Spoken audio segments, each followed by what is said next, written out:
सबको जय मसीह। फिर से एक नए एपिसोड में आपका स्वागत है।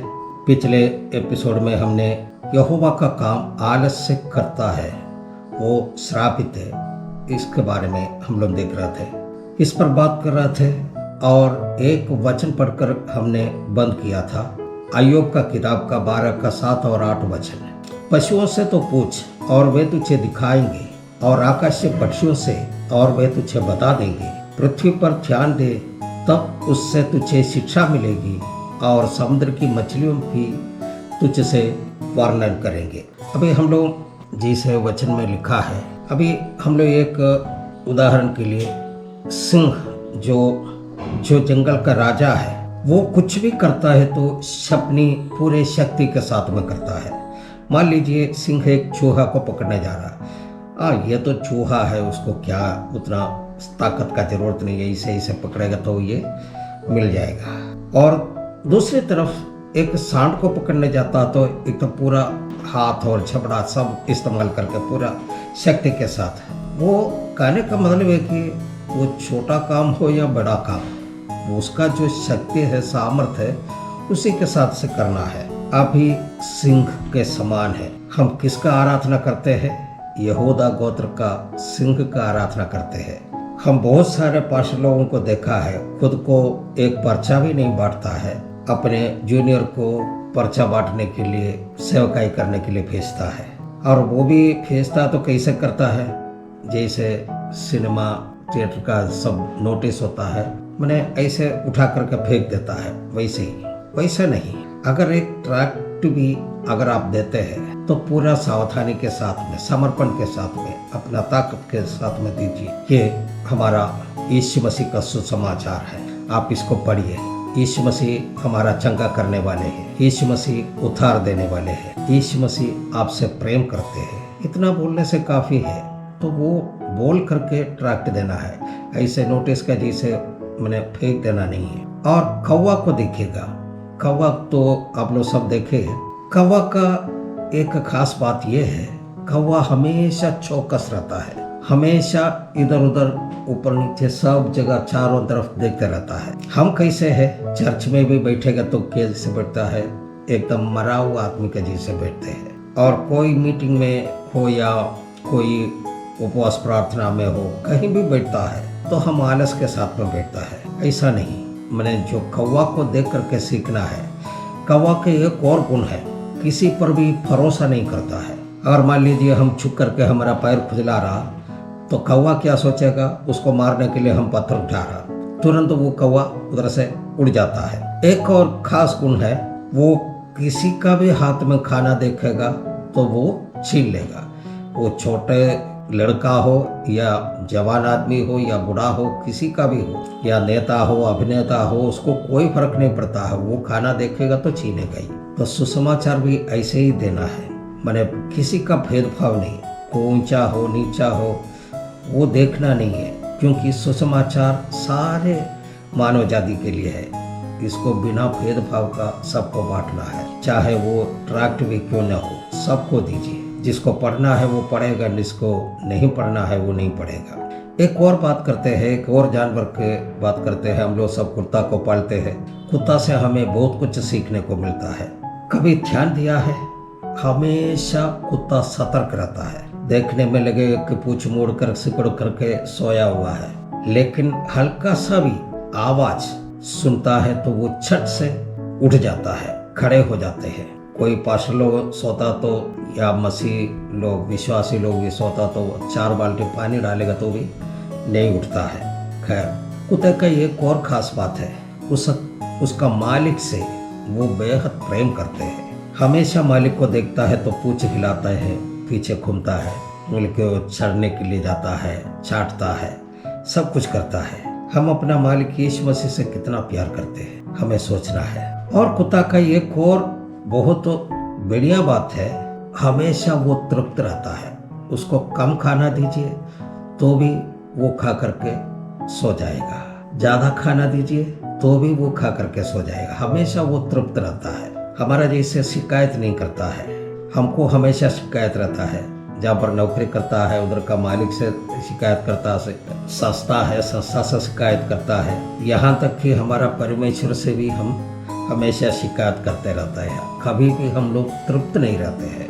तो हमें एक वचन यहाँ पर पढ़ना है, वो खास वचन आपके लिए है, पर पास्टर का परमेश्वर का दास लोगों के लिए हम बताना चाहते हैं। मलाकी का 3:9 में ऐसे लिखा है, तुम पर भारी श्राप पड़ा है क्योंकि तुम मुझे लूटते हो, वरन सारी जातियां इसे करते हैं।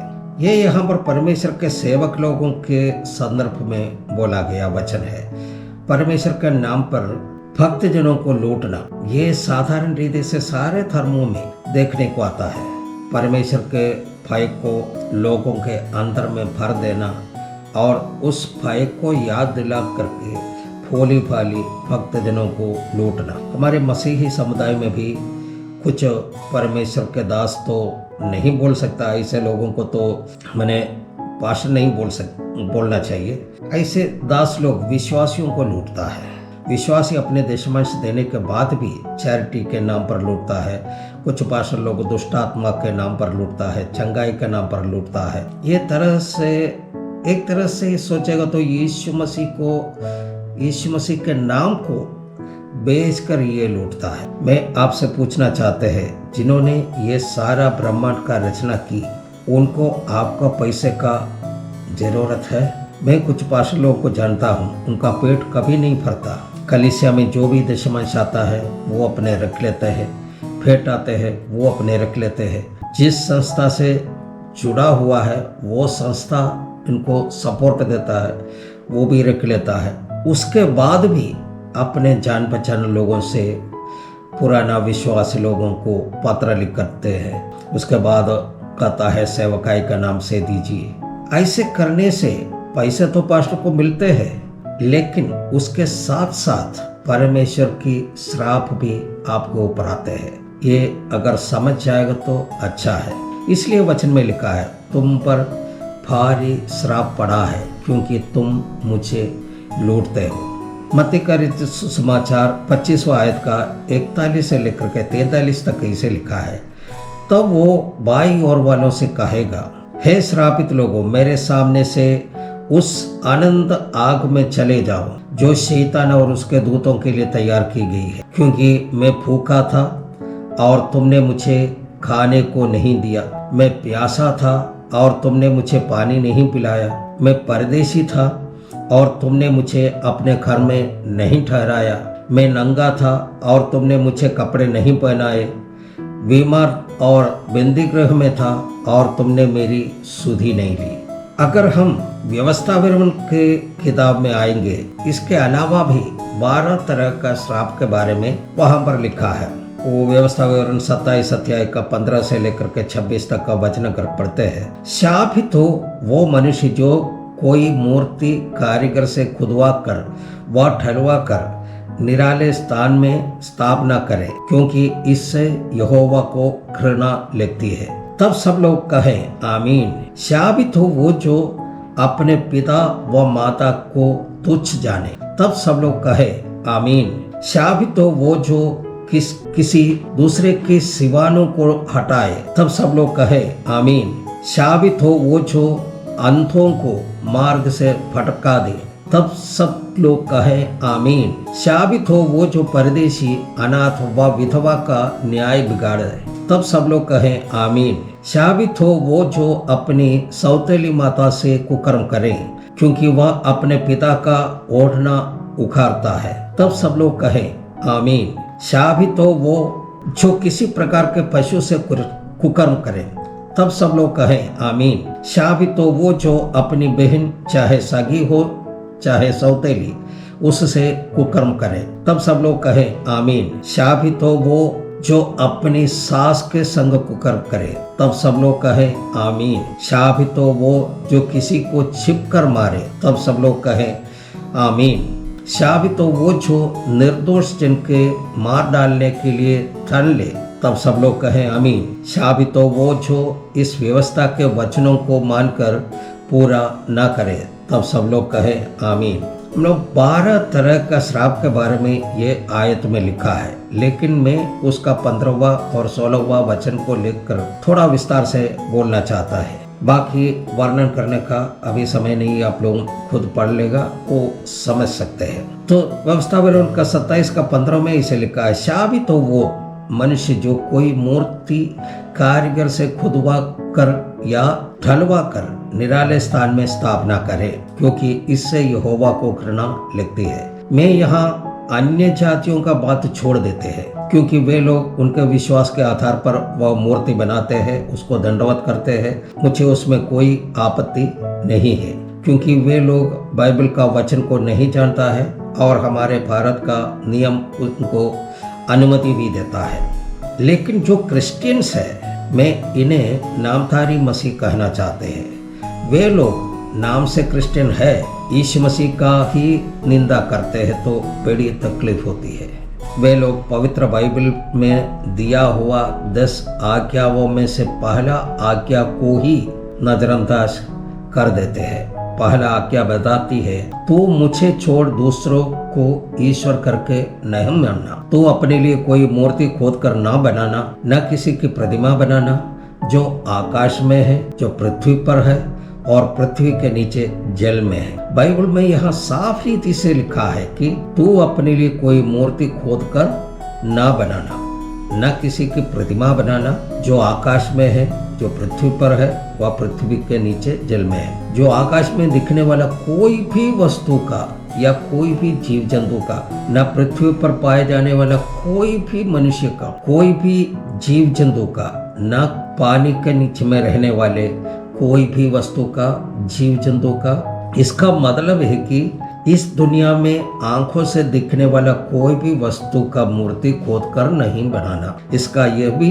मतलब है ये लोग परमेश्वर की आज्ञा का सीधा सीधा उल्लंघन करते हैं। इन लोगों का चर्च में तरह तरह का प्रतिमा बनाकर रखा है और उसके सामने मोमबत्ती जलाते हैं, उसके दंडवत करते हैं। केवल इतना ही नहीं, पिछले कुछ सालों से देखते हैं अन्य जातियों का मूर्ति भी लाकर चर्च में रखकर उनके रीति रिवाज के अनुसार पूजा भी करते हैं। इसका मतलब यह है ये लोग यीशु मसीह को त्याग दिया है, उनका पवित्र वचन को भी पीछे ढकेल दिया है। एक वचन को पढ़ते हैं, भजन संहिता 50 का 17वां वचन में ऐसे लिखा, तू तो शिक्षा से बैर करता है और मेरे वचनों को तुच्छ जानता है। ऐसा लोगों के लिए परमेश्वर एक चेतावनी भी देता है। वचन पढ़ते हैं, भजन संहिता 50 का 17 में ऐसे लिखा है, हे ईश्वर को भूलने वालों, ये बात भली भांति समझ लो, कहीं ऐसा न हो कि मैं तुम्हें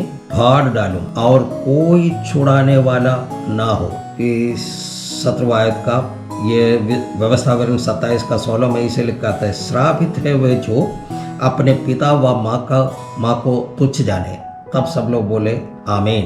ध्यान दीजिए, माता पिता का अनुसरण नहीं करने वाले के ऊपर में, माता पिता को तुच्छ जानने वालों के ऊपर, उनका देखभाल नहीं करने वालों के ऊपर, माता पिता को वृद्ध सदन में छोड़ने वालों के ऊपर श्राप आएगा। एक उदाहरण बताते हैं, एक बहन एकदम सज कर शाम को 5 बजे निकल जाते हैं, पूछेंगे तो बोलेंगे बहुत अच्छा एक प्रवचन चल रहे हैं, उसमें भाग लेने जा रहा। आपका माताजी कहाँ है पूछने से बताती, माताजी को तो संभालने में बहुत कठिनाई हो रहे थे, तो उनको कुछ महीनों से वृद्ध सदन में छोड़ रखा है। मैं पूछना चाहता हूँ, क्या आप इस कन्वेंशन में उस ये प्रवचन सुनने के लिए जाने से आपको आशीष मिलेगा जब आपकी माताजी को वृद्ध सदन में छोड़ रखा है? दूसरी एक दीदी से हमने पूछा कि कहाँ जा रही है, वो बोली 21 दिन का उपवास प्रार्थना है, बाहर से बहुत अच्छा प्रचारक आया है, उनका प्रवचन सुनने लायक है, उसको सुनने के लिए जा रहा हूँ और वो बहुत अच्छा छुटकारा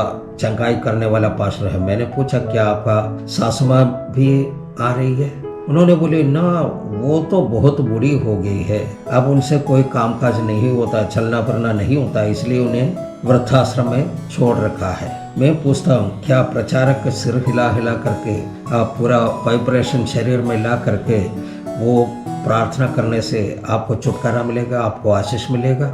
नहीं, वो खुद अपने माता पिता को वृद्धाश्रम में छोड़ के आया है। वो उसका प्रवचन से आपको क्या लाभ मिलेगा? आपको छुटकारा मिलेगा? आपको आशीष मिलेगा? नहीं। अपने माता पिता का ख्याल रखिए, अपने माता पिता को संभाल कर रखिए, क्योंकि उनका जवानी का समय में वो आपके लिए अपना जीवन को निछावर किया है। अपनी माता पिता का रखवाली नहीं करने वाले को ऊपर में श्राप आएगा, ये परमेश्वर का वचन में लिखा है। अब यहाँ पर समाप्त करते हैं। सबको जय मसीह। धन्यवाद।